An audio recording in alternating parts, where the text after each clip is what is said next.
As you remember yourself, you are vibrating and operating in a state of truth, authenticity. That is your highest state. That is pureness. That is purity. So when you are operating in a state of your truth and authenticity, you begin to recognize things for what it truly is. You see things for what it truly is. You see people for who they truly are, what they truly are, what state they're truly operating in. You can feel and see their true intentions.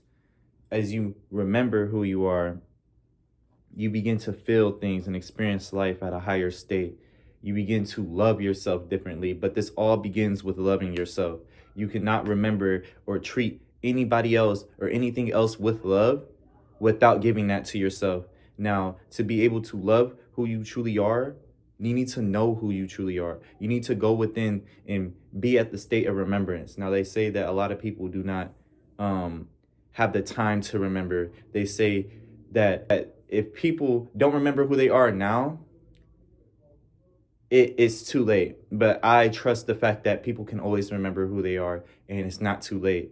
It's not too late to become in alignment, be in alignment with your soul, which is aligning your chakras.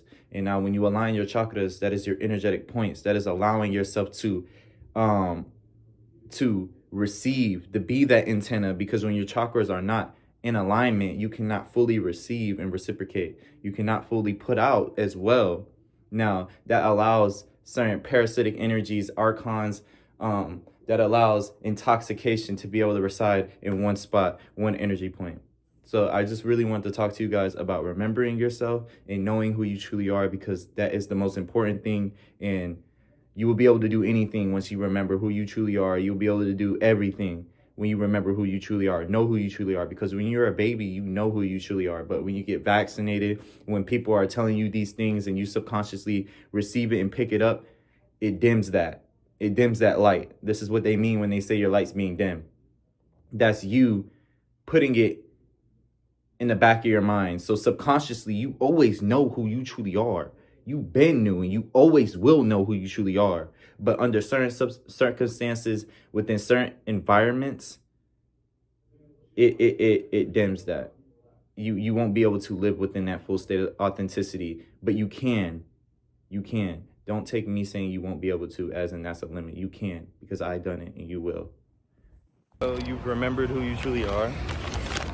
Now, when you move in that and you are walking in that, which is the state of truth and authenticity, the state of love, the highest state of love, which starts with loving yourself, you begin to experience life at its highest state. And I say that because you begin to remove all limits. So you don't live in like any state of limitations. You don't allow yourself to steep down to anywhere that you know you don't belong. You don't allow anyone to step over you or put you somewhere where you know you do not need to be there, where you know you belong somewhere, or not even belong. You know that you are of a higher essence. You are of being at a higher state. You are already at that higher state, and you won't allow anybody to put you at a lower state. You won't even allow yourself to put you at a lower state. But I had to stop recording before, so now I'm going to add this to what I've already recorded. I love you, and tune in for more videos. Comment down below your stories, or if you resonate with my message, if you resonate with anything I'm saying, comment down below if you guys want me to talk about anything specific. But as of now, I will be talking about what comes to mind.